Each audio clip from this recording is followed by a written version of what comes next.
Welcome back to Mine Operator. I am here with Ron, Mr. Hollywood, our host, Merrick, and Harry. Howdy. And we are sampling a prospect out in the middle of nowhere. But we're having some fun, and Merrick is showing us around.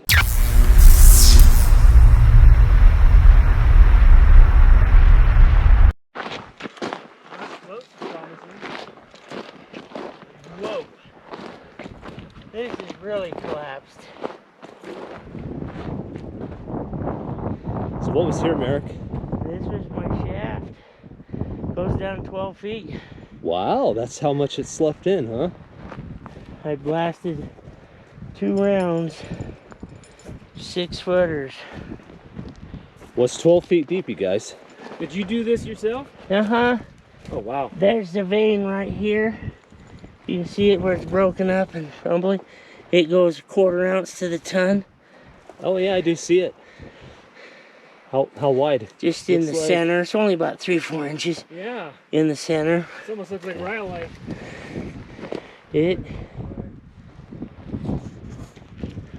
Has anyone seen rock this soft before? It's actually pumping. It's That's pretty soft. That's pretty cool. We're inside of working right now. Merrick had hit a hot pocket in this area. One spot assayed at 200 ounces to the ton, but it was a small piece. This is a cool prospect, Merrick. Yeah. Was it a pepperoni hot pocket? Oh, You know, that's they the used best to be a lot kind. better when they first came out. Yeah.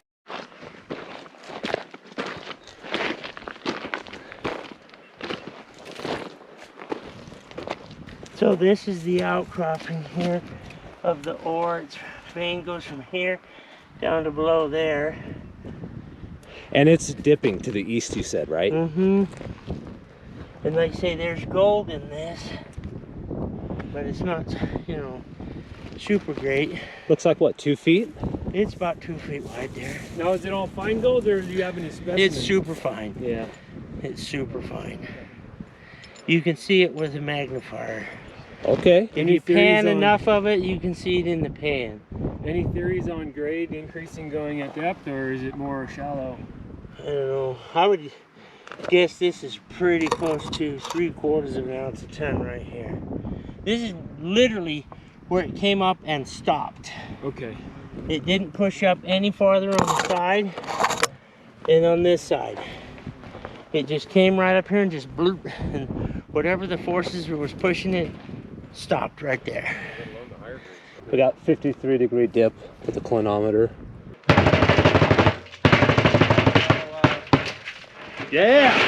Now we're gonna have all that rust going through the mill. Hey, hopefully it's loaded with gold. Can't wait to see how this looks on the table.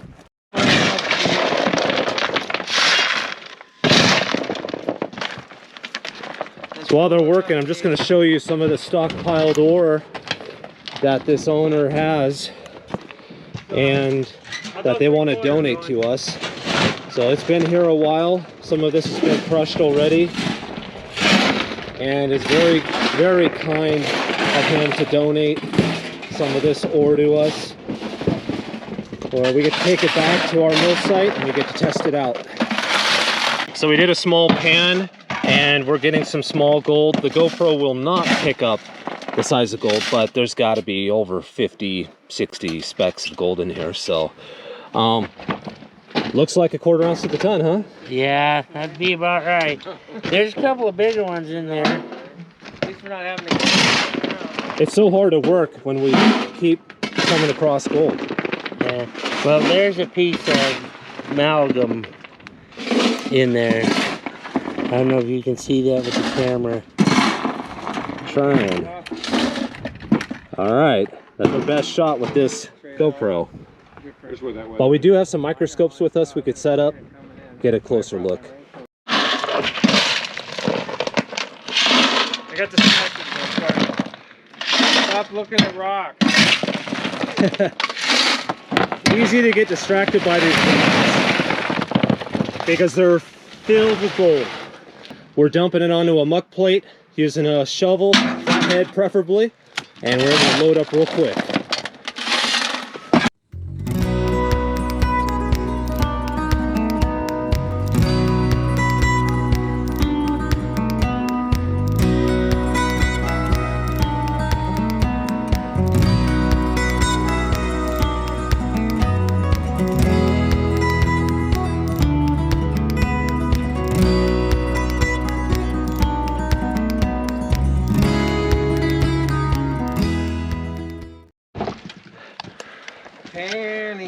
So what do we call this? The Merrick bounce? Well, I actually learned this from an old timer. Okay, so you He's can't take long credit. been dead. Can we use his name? Don. Don Bounce? How to get my, And you just bounce it around, on. and you leave the tail up around on the end, and you can see the gold. Oh yeah, that's a nice line of gold right there. This is that high grade I won't let you have. Yeah, that's fine. You keep it. So that's pretty fast. So you're just replicating a shaker table bounce, pretty much. That's or the pretty much bump. all it. Yeah. All right, guys, that's a pretty cool idea, pretty cool technique. It's raining now, so it's keeping the dust down while we shovel. There. Yeah, it's keeping the shovel from catching on fire. All the sparks and everything. Yep. There's an airplane there. There's an airplane coming in there. All right, it's raining now. We had one come in. It is pouring. You can see the water. Harry might take an outside break and go do an inside Yeah. work. I'll get the sunburn. Okay, pop your own jacket. Yeah, dude. Here we are fighting the thunder and lightning and the rain and wind. Yeah. None of it's in my contract. Well, And I'm not allowed to get dirty, cold, wet, thirsty, hungry. Hey, what's with all the fun over here? yeah, we're complaining. Just kidding. Get in on it. Lightweights. Completely soaked. You know what we're doing?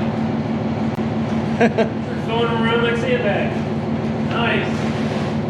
Almost like a slip sled, right? It's already got. Well, these are also light bags. When you get a little further, it's going to be a little bit I think it's just because the floor is so light, that's why.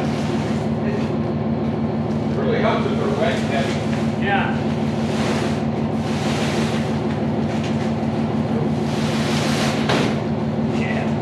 Go that way with it.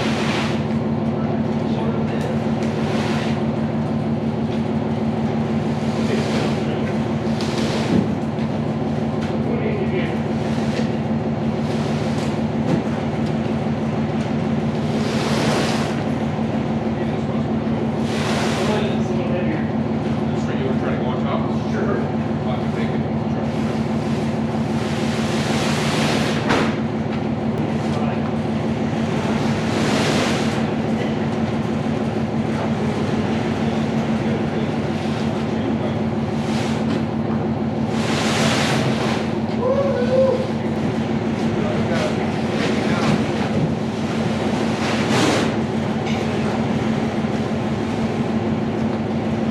They were loaded with the water. Go ahead and put it up to the rack.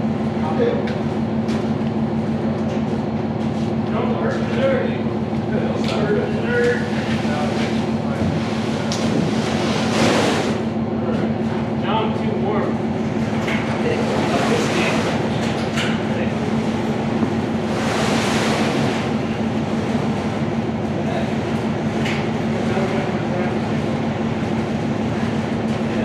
Ready to check?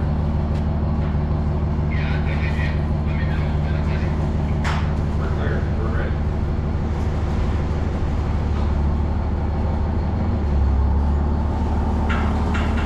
Stop, stop, stop, stop. Yay.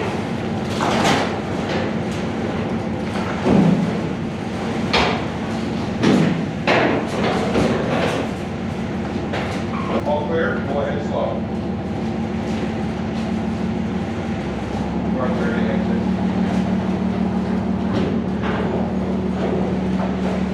All clear, all clear.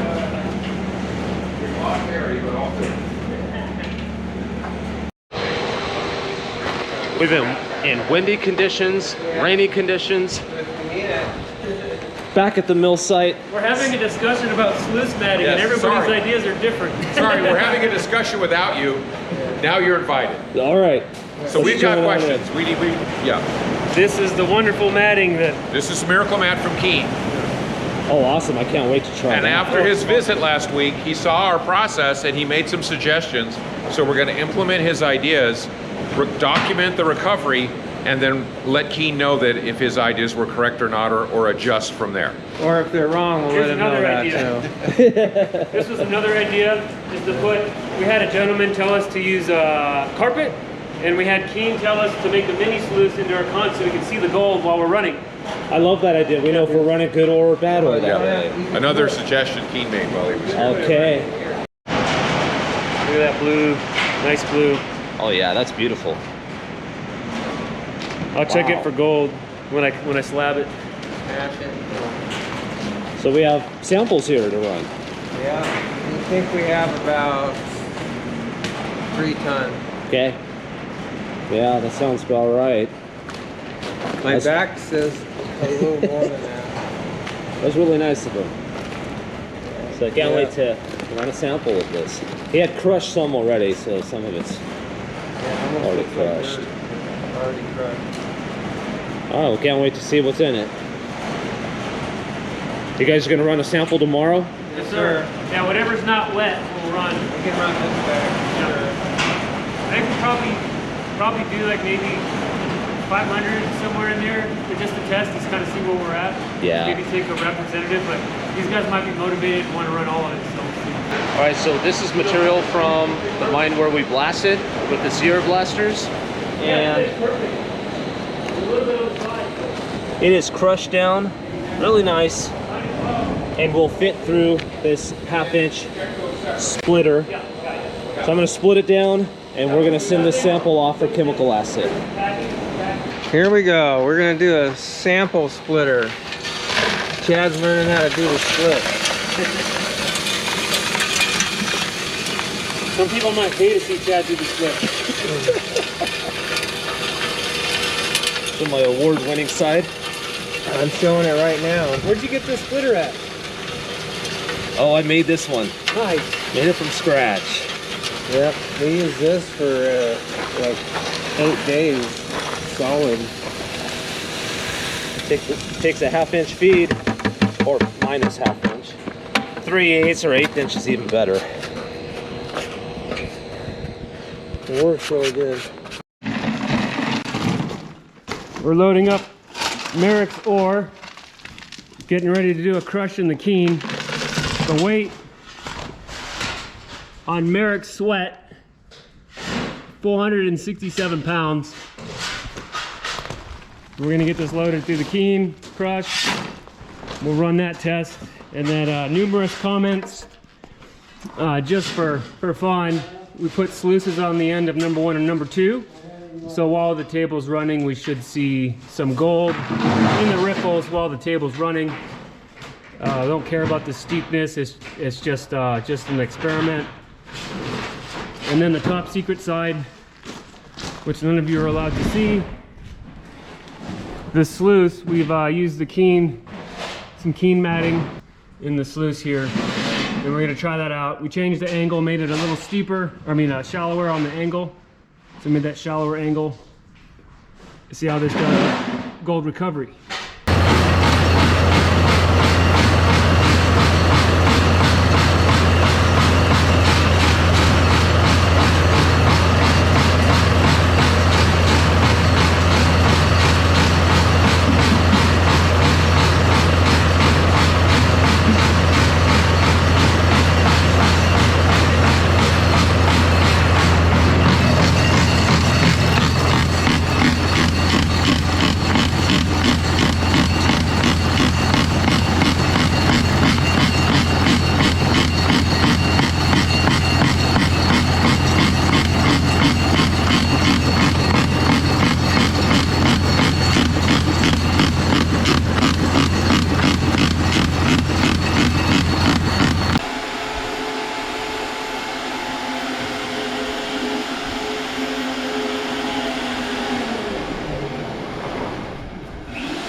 feel? Good. How's it taste? That's the important thing. Tastes like gold, it's gold. Tastes like gold, it's gold.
Got a little line, it looks like maybe silver or sulfides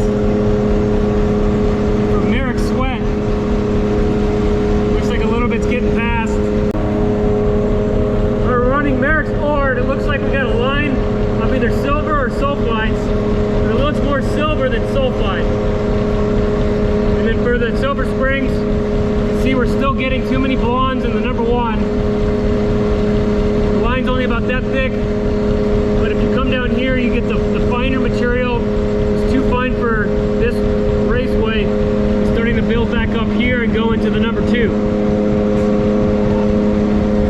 So if we cut this line too big, we get too many blondes in the number one.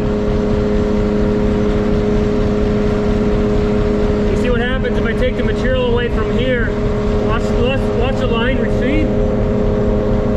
See, now it starts to push that line, so you kind of need the blondes to carry on this roughing table, carry the heavies on the leading edge. So you kind of have to live with it. Alright, checking on the status of these sluices. You can see a little bit of silver starting to pack up in the number two. Number one looks a lot of blondes. It's a little steeper. Change the angle a little bit. You can see that things are starting to stack up here, so I think this one's a little too steep. Once I drop it, they clean out. This angle needs to come up a little bit. I got a solution for that. Here's an update on the line, the silver line. Pretty defined. Squeaking past the finer stuff in the number two. Okay, update. We're a little past halfway on the run, and the silver line, what that we think is silver, pretty fat. That's actually the fattest metal line I've seen on the table so far. Ever. You can kind of see now how thick that is and how thin that is for the number one, number two.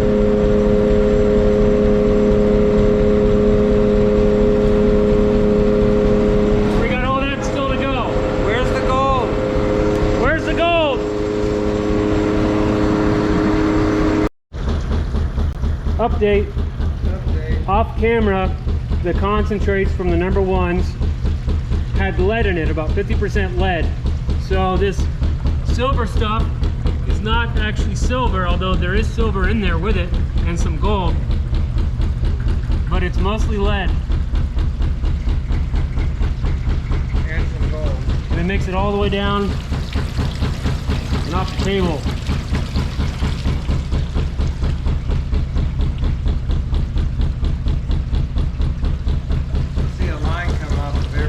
Yeah, there you can see a line coming off of each one. So the ripples are actually doing a decent job of funneling towards the number 1 or number 2.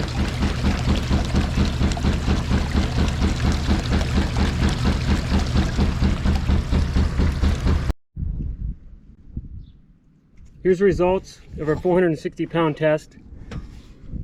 There's actually some wire gold in here.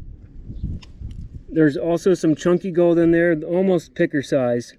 I took the magnetics out, and there's also, looks like galena in there. And then there's these little orange red heavies in there we think might be cinnabar.